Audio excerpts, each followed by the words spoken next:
नमस्कार, आपका स्वागत है एग्रोविजन में। हम आज बात करने वाले हैं कि कैसे प्रोडक्ट तैयार होते हैं, कैसे निर्माण होते हैं।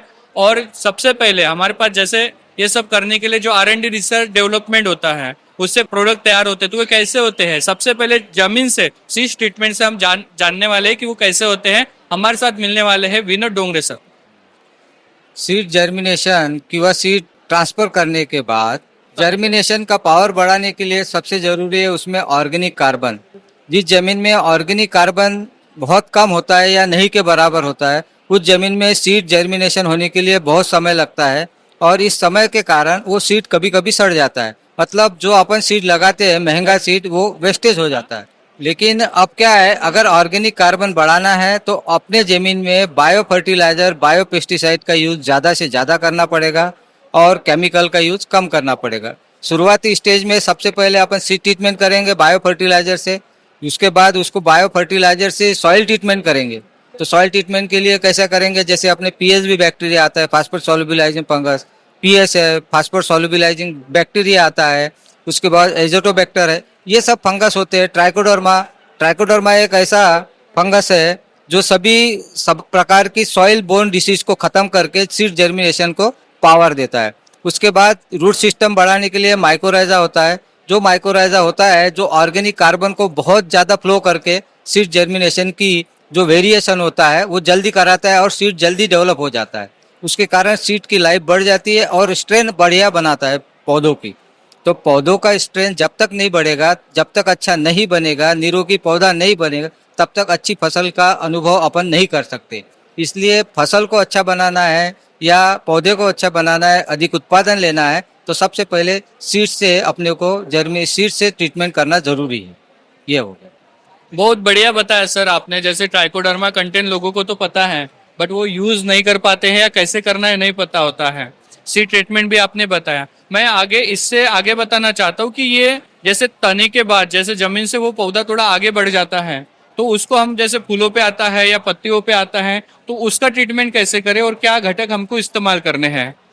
जब शुरू में सीड ट्रीटमेंट करने के बाद जब माइक्रोराइजा यूज करते हैं अपन, तो जो रूट सिस्टम बहुत अच्छे से डेवलप हो जाता है, जिसके कारण पौधे का अपटेक बढ़ जाता है। जितना ज़्यादा पौधा लेगा, अपटेक करेगा, उतनी अच्छी पत्तियां, फ्लावरिंग और ब्रांचेस बनेगी। अब ब्रांचेस बनाने के लिए बहुत सारी कंडीशंस होती है, क्योंकि उसमें बहुत सारी डिसीज भी आती है जिसके कारण अपटेक रुक जाता है। जिसके लिए हमारा एक पीएसए प्रोडक्ट बनता है जो टोटली ऑर्गेनिक कार्बन में बना होता है। उसको अगर अपन ड्रिंचिंग करते हैं या ड्रिप से इरिगेशन करते हैं या किसी भी पौधे को देते हैं, तो उसका अपटेक 2 दिन में बढ़ जाता है और पौधों में फ्लावरिंग की संख्या, ब्रांचिंग की संख्या और पत्तियों का साइज, उसकी शाइनिंग अच्छे से आ जाती है, जिसके कारण पौधा अपने को हेल्थी दिखता है। बिना डिसीज के किसी भी प्रकार से उसको कोई कंडीशन में वो सर्वे करने को तैयार रहता है। अभी जैसे वायरल इन्फेक्शन बोलते हैं हम, या हम बोलते हैं नेचुरल जो डिजास्टर होते हैं, या अभी ऐसे जमीन में ही ऐसे बहुत सारे हम बोलते हैं कि जो पहले जमीन थी आज वैसे नहीं है, उसमें बोलते केमिकल का भी इस तरीके से छिड़काव हुआ है कि अभी बायो ऑर्गेनिक या नेचुरल जमीन को कोई स्थान ही नहीं है। तो उसके ऊपर हमारे पास ऐसे एसएनएम एग्रोटेक के क्या कंटेंट्स है जो इन सब के ऊपर हम काम कर पाए? अब आपने वायरस के बारे में पूछा है। वायरस का कोई पर्टिकुलर डिसीज नहीं है। जो आती है कि पौधा अगर अपटेक नहीं कर पाता या पौधे का रूट सिस्टम सड़ जाता है, उसके कारण पौधे के ऊपर वायरल डिसीज आती है। वायरल डिसीज आना मतलब किसी भी प्रकार की पोषण को नहीं लेना, ये होता है। अब अपन करते हैं कि पौधे के बहुत ज़्यादा पानी जमा हो गया या बहुत ज़्यादा सूखा हो गया, तो इस चक्कर में क्या होता है कि पौधे को अपटेक करना बंद कर देते हैं। उस पौधे के अपटेक को बढ़ाने के लिए अपने को उसमें जो एसएनएम में बनाए हुए खाद होते हैं, जैसे माइक्रो न्यूट्रिएंट होता है, सीड ट्रीटमेंट के लिए जो पीएसएफ होता है, माइक्रोराइजा होता है, उसके बाद हमारे प्रोटोन बायोजाइम है, या और इल्ली और तणनाशक के लिए ये सब रिच फोर्स का यूज अपन करके उसको अपटेक को बनाए रख सकते हैं। और ऑर्गेनिक कार्बन की संख्या जितनी जितनी ज़्यादा बढ़ती रहेंगी, उतना उतना अपटेक उसका होते रहेगा और इन डिसीजों का आने के चांसेस बहुत कम रहते हैं। तो इसकी जो हम जैसे अभी बायो में या ऑर्गेनिक में एक कहावत है कि मैनेजमेंट और ट्रीटमेंट होता है, तो हमको इसको मैनेजमेंट करना है कि ट्रीटमेंट करना है? ये मैनेजमेंट और ट्रीटमेंट दोनों एक दूसरे से लगभग जुड़े हुए हैं।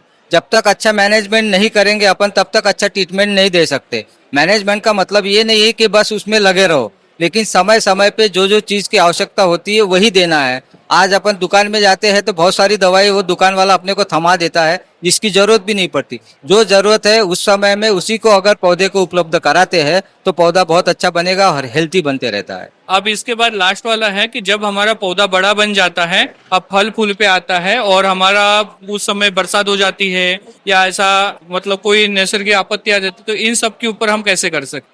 क्या होता है जब समय बहुत ज्यादा बारिश हो जाती है, बहुत ज्यादा ठंडी हो जाती है तो पौधे का अपटेक रुक जाता है। जैसे अपन रासायनिक केमिकल देते हैं, जैसे डीएपी दे दिया, पोटाश दे दिया, म्यूरेट ऑफ पोटाश दे दिया, तो ये लेने के लिए उसको 40 दिन लगता है पौधे को।